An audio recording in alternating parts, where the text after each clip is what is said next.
हाल है? आप लोग ठीक ठाक हैं ना? सही सलामत हैं?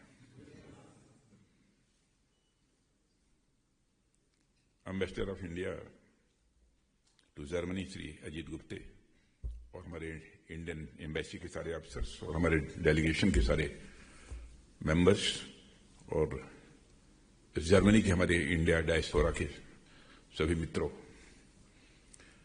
वैसे सामान्यतः जिन भी देशों में जाता हूं हमारी कोशिश रहती है कि इंडियन डायस्पोरा के लोगों से जितना अधिक से अधिक हो सके मैं मिल सकूं और उनके साथ कुछ ऐसे म्यूचुअल डेलिब्रेशन हो सकें ताकि वहां के हालात से हम भी परिचित हो सकें। भारत के बारे में यदि कुछ नई बात यदि वह जानना चाहते हो तो हम उसकी भी जानकारी उनको दे सकें। और जर्मनी में पहली बार आया हूं। वैसे अमेरिका में 7-8 बार गया हूं, लेकिन जर्मनी में पहली बार आया हूं। और ट्रंप साहब जब से प्रेसिडेंट बने हैं तब से 2 बार 2 बार में गया। अब आप लोग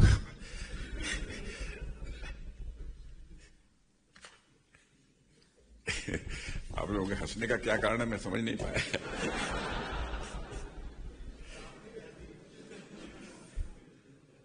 नहीं, मैं तो आप लोगों को देखकर ही मुस्कुरा रहा हूं।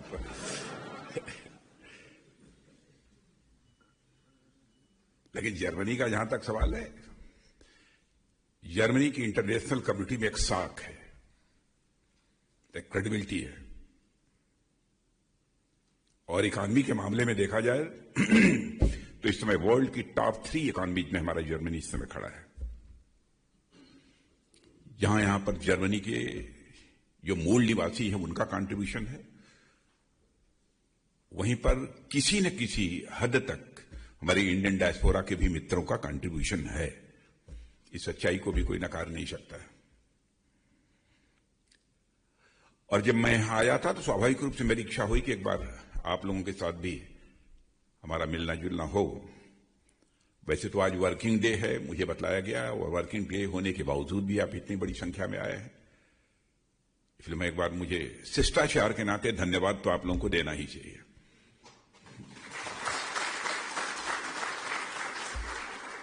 बहुत सारे लोग ऑफिस में काम करते होंगे, यूनिवर्सिटी में पढ़ने वाले भी 2-4 लोग होंगे, अन्य भी बहुत सारे काम लोगों के पास होंगे, लेकिन फिर भी आप सब यहां पर आए।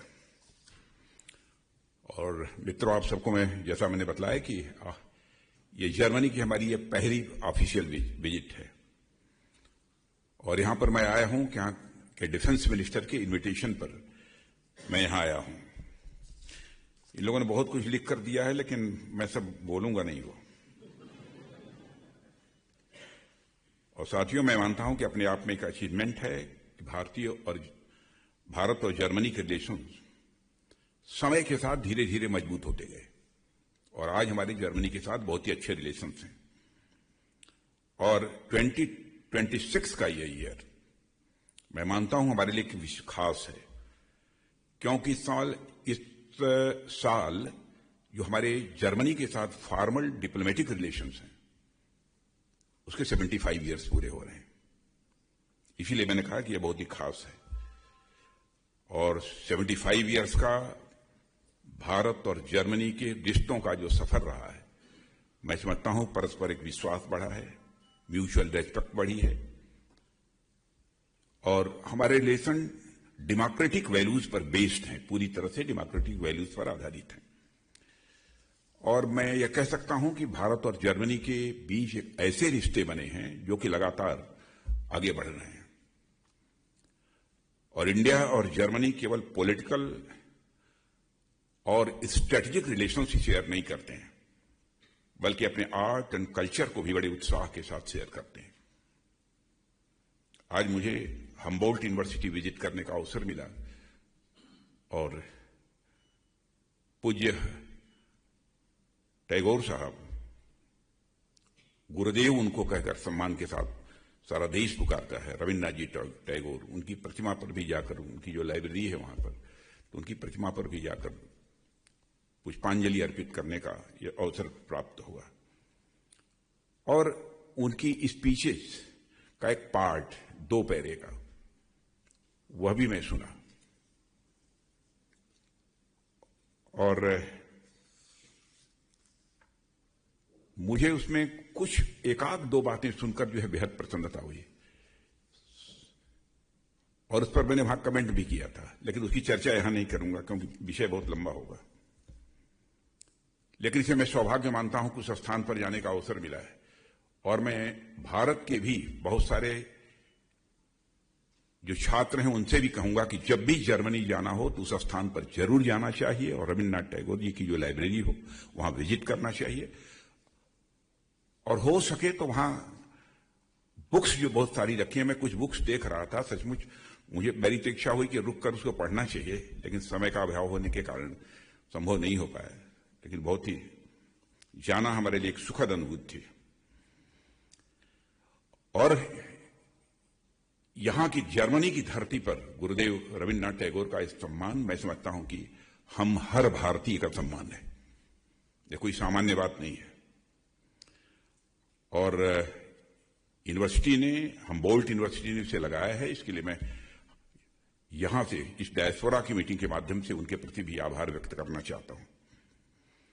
साथियों, पिछले 7 डिकेड्स में हमारे संबंध हर सेक्टर में जर्मनी के साथ मजबूत हुए हैं। आज जर्मनी यूरोप में भारत का सबसे बड़ा व्यापारिक साझेदार बन गया है, ट्रेड पार्टनर। और भारत में आज 2000 से अधिक जर्मन कंपनियां एक्टिव हैं जो ऑटोमोबाइल, इंजीनियरिंग और केमिकल, फाइनेंस और टेक्नोलॉजी जैसे क्षेत्रों में अपना मेजर कंट्रीब्यूशन दे रही हैं। जर्मन की प्रमुख कंपनियां आज भारत की इंडस्ट्रियल डेवलपमेंट और मेक इन इंडिया को भी मोमेंटम दे रही हैं। दूसरी ओर कई भारतीय कंपनियां भी जर्मनी में मजबूत अपनी उपस्थिति बना रही हैं। हमारी इंडियन कंपनी जर्मनी में डिजिटल ट्रांसफॉर्मेशन, इनोवेशन और एम्प्लॉयमेंट क्रिएशन में भी कंट्रीब्यूट कर रही हैं। साथियों, जर्मनी और भारत के बीच पॉलिटिकल और डिप्लोमेटिक रिलेशंस की डोर भले ही वह गवर्नमेंट के हाथ में हो, बराबर यह गवर्नमेंट के हाथ में ही रहती है, लेकिन मैं मानता हूं किसी भी 2 देशों के जो बीच रिश्ते होते हैं, असली मजबूती और नींव यदि इसकी होती है तो पीपुल टू पीपुल एक्सचेंजेस से ही तय होती है। और इस ब्रिज को बनाने में आप सबकी भूमिका मैं समझता हूं बहुत ही महत्वपूर्ण है। और महत्वपूर्ण ही नहीं है बल्कि मैं मानता हूं कि इन डिप्लोमेटिक रिश्तों को छोड़ दीजिए, पीपुल टू पीपुल एक्सचेंजेस को मजबूत बनाने में आपकी भूमिका महत्वपूर्ण ही नहीं है बल्कि मैं इसे डिसाइसिव भी मानता हूं, बहुत ही निर्णायक भी। और मैं मानता हूं आप ही वह फाउंडेशन है जो भारत और जर्मनी की दोस्ती का शानदार महल खड़ा करते हैं। और यह देखकर मुझे बहुत खुशी होती है कि जर्मनी में इंडियंस की संख्या लगातार बढ़ रही है, जैसा कि बतलाया हमको गुप्ते जी ने। और आज यह नंबर कितना बता, 3.7 लाख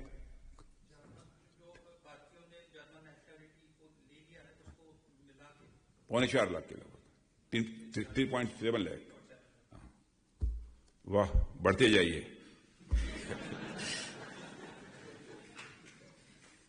और मैं समझता हूं आपकी अचीवमेंट्स और आपके कंट्रीब्यूशन ने जर्मनी के डेवलपमेंट में काफी हद तक अपना रोल प्ले किया है। अब उसको मैं बहुत इंपॉर्टेंट नहीं कहना चाहता, लेकिन आपका भी एक रोल है, इस ग्राउंड रियलिटी को कोई नकार नहीं सकता। आप सब भारत और जर्मनी के बीच मैं समझता हूं कि बहुत ही एक मजबूत ब्रिज है। लेकिन साथियों, आया हूं, आयु में भी आप सबसे बड़ा हूं, लेकिन एक बात मैं आपसे कहकर जाना चाहता हूं, किसी भी सूरत में अपने बिजनेस को जमाने के लिए, पैसा कमाने के लिए अपनी क्रेडिबिलिटी पर क्वेश्चन मार्क मत लगने देना।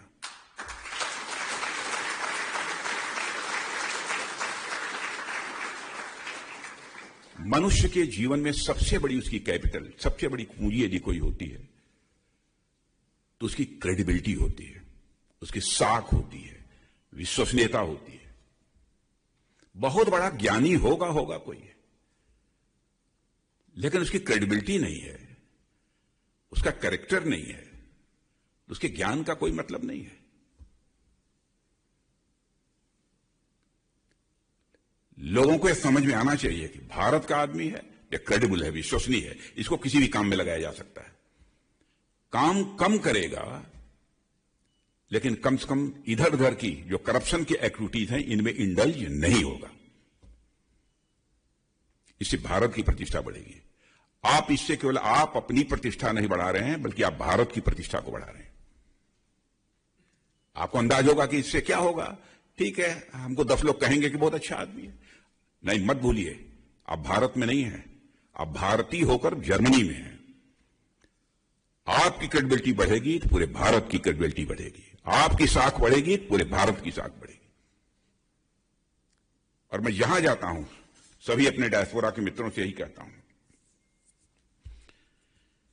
और भारत और जर्मनी का जहां तक सवाल है, ये विश्व के 2 ऐसे देश हैं जिन्हें विश्व के 2 मेजर कॉन्टिनेंट्स का ग्रोथ इंजन माना जाता है। जहां भारत आज एशिया का लीड ग्रोथ इंजन है, वहीं जर्मनी यूरोप का एक इकोनॉमिक पावर हाउस है। ये दोनों देश ऐसे डेमोक्रेटिक पावर्स हैं जो आपसी सहयोग से दुनिया में एक नई प्रॉस्पेरिटी लाने का पोटेंशियल रखते हैं। और भारत और जर्मनी के बीच रिश्ता केवल डेमोक्रेसी तक सीमित नहीं है, बल्कि उसके इकोनॉमिक, कॉमर्शियल, इंडस्ट्रियल, स्ट्रेटेजिक और अब डिफेंस के भी डायमेंशंस हैं। और यह संबंध धीरे धीरे और अधिक मजबूत हो रहे हैं। और मैं मानता हूं कि बेरी विजिट जो इस बार की है, इस दिशा में एक बहुत ही मजबूत कदम है। और भारत और जर्मनी के बीच संबंधों में हमारी भारतीय समुदाय के लोग एक लिविंग ब्रिज का काम करते हैं। इसलिए आप लोगों की भी भारत जर्मनी संबंध में, जैसा मैंने कहा, कि बहुत ही महत्वपूर्ण भूमिका है।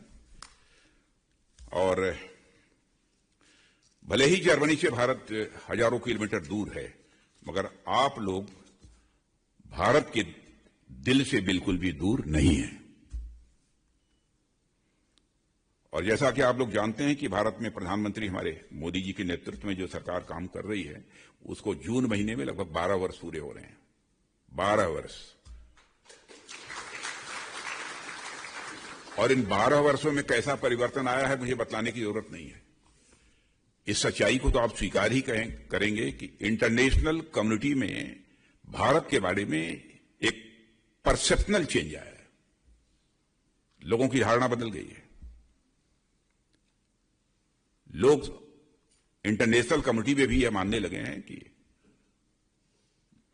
भारत अब पहले वाला भारत नहीं रहा। भारत आज one of the fastest growing economy बन चुका है।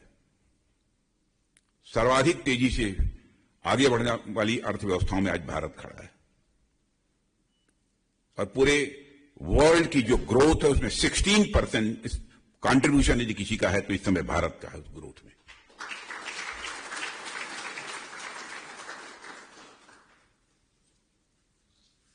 और आज जब पूरी दुनिया में इंडस्ट्रियल डेवलपमेंट की रफ्तार धीमी पड़ी है और साउथ एशिया में भी बहुत सारे देश इस समय अनस्टेबिलिटी के दौर से गुजर रहे हैं, लेकिन आज हमारी इंडियन इकोनॉमी मजबूती से आगे बढ़ रही है। और आगे ही नहीं बढ़ रही है बल्कि सारी दुनिया इस पर भरोसा भी कर रही है।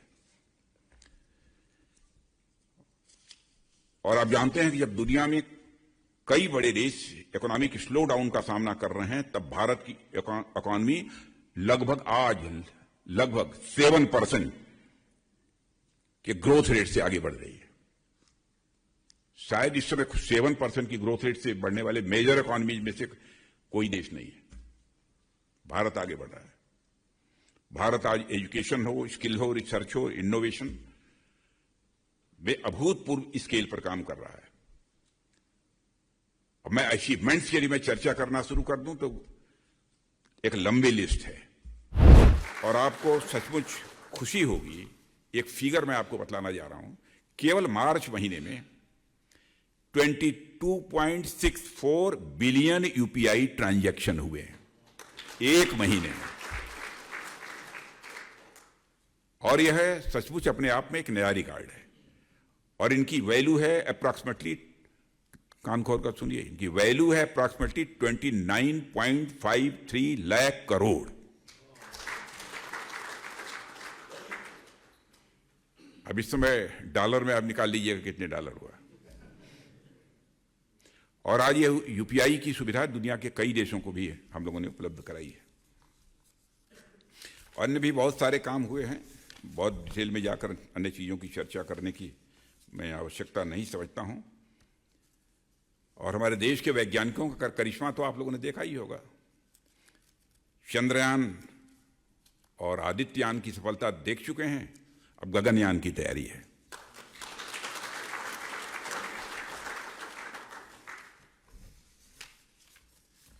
और चंद्रयान की सफलता के बाद हमारे स्कूल कॉलेज के अंदर भी साइंस और टेक्नोलॉजी के प्रति एक नई रुचि बच्चों के अंदर भी पैदा हुई है। और इस दृष्टि से रिसर्च के लिए भी हमारी गवर्नमेंट भी मैक्सिमम सपोर्ट जो दिया जा सकता है वो सपोर्ट भी दे रही है। ज़्यादा से ज़्यादा चेयर्स भी स्थापित किए गए हैं। 10 वर्षों में 25 करोड़ लोगों को हम लोगों ने गरीबी के संकट से बाहर निकाला है। माने गरीबी रेखा इसे कहते हैं, पॉवर्टी लाइन, ऊपर गए। लोगों की क्वालिटी लाइफ पर भी गवर्नमेंट ने फोकस किया है। बहुत सारे स्टेप उस दृष्टि से लिए गए हैं, इसलिए उसमें बहुत डिटेल में जाकर चर्चा करने की कोई जरूरत नहीं है। गूगल, वेस्टर्न सिविलाइजेशन ने दुनिया को गूगल दिया है, जिसका उपयोग लोग करोड़ों चीज़ों को ढूंढने और समझने में कर रहे हैं। मगर यह भी सच्चाई है कि जीवन में बहुत सारा ज्ञान ऐसा है जिनकी खोज केवल गूगल से संभव नहीं है। जहां गूगल की सर्च खत्म होती है, वहां से भारत में मौजूद आध्यात्मिक ज्ञान की सर्च प्रारंभ होती है।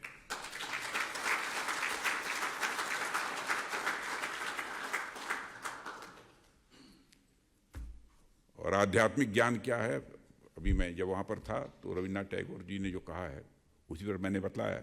मैंने भी अपनी तरफ से उसकी डेफिनेशन बनाई है, लेकिन आप लोगों से उसकी चर्चा नहीं करूँगा।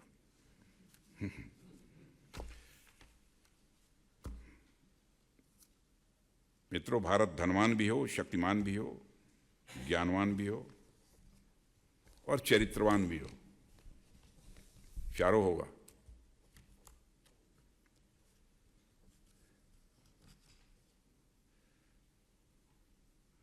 आज जो भी ग्लोबल स्टेज पर इस समय जो घटित हो रहा है उसे आप देख रहे हैं, वो सुपर पावर बनने की होड़ लगी है। इसलिए भारत इस दौड़ का हिस्सा बनने के बजाय एक ऐसे रास्ते पर चल रहा है जहां पूरे विश्व को एक कुटुंब का, एक फैमिली का एहसास हो। क्योंकि भारत दुनिया का अकेला देश है, भारत दुनिया का अकेला देश है जहां के संत, महात्माओं और ऋषियों ने कहा है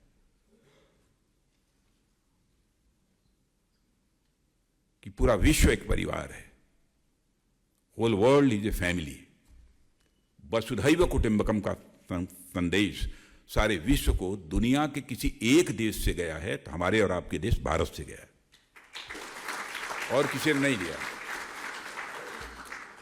अब मैं आगे भी इस पर बोलता, मैं आधे घंटे, 1 घंटे इस पर बोल सकता हूं, लेकिन वो यहां कोई उसका औचित्य नहीं है। हम लोगों को इसका एहसास होना चाहिए। मैं जानता हूं कि आजकल की जनरेशन को इसका एहसास नहीं होता। क्यों कहा यह?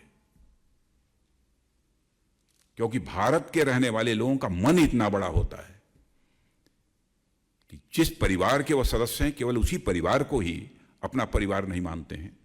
जिस देश में रहते हैं, केवल उस देश को ही अपना परिवार नहीं मानते हैं, बल्कि पूरे विश्व को अपना परिवार मानने वाला है यदि कोई देश है तो हमारा आपका देश भारत है।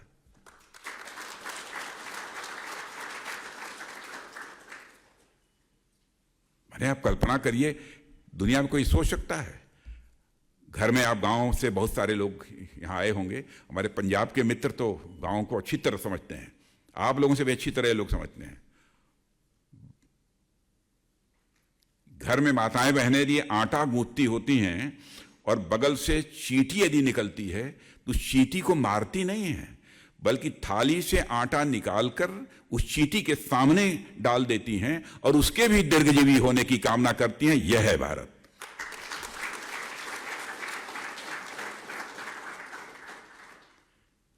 सब तो सब छोड़िए, चींटी तो बेचारी बहुत कमजोर प्राणी है। सर्प, जिसके काटने के बाद मरने की पक्की गारंटी है, नाग पंचमी के दिन उसको भी गाय का प्योर दूध, शुद्ध दूध पिलाकर दीर्घजीवी की कामना यदि दुनिया के किसी देश में की जाती है तो केवल और केवल हमारे और आपके देश भारत में की जाती है। तो ऐसा श्रेष्ठ भारत कहां मिलेगा? उस भारत के आप नागरिक हैं, इसे मत भूलिएगा। अंतिम बात, अपनी साख, अपनी विश्वसनीयता, इस पर कभी आंच मत आने दीजिएगा। मेरी तरफ से बस इतना ही आग्रह है। आप सबको बहुत बहुत धन्यवाद। राजनीति हो या क्रिकेट, देश विदेश की ब्रेकिंग हो या आपके मोहल्ले की बड़ी खबर, सब मिलेगा एक ही ऐप में, सबसे तेज और भरोसेमंद। अभी डाउनलोड करें दैनिक भास्कर डिजिटल।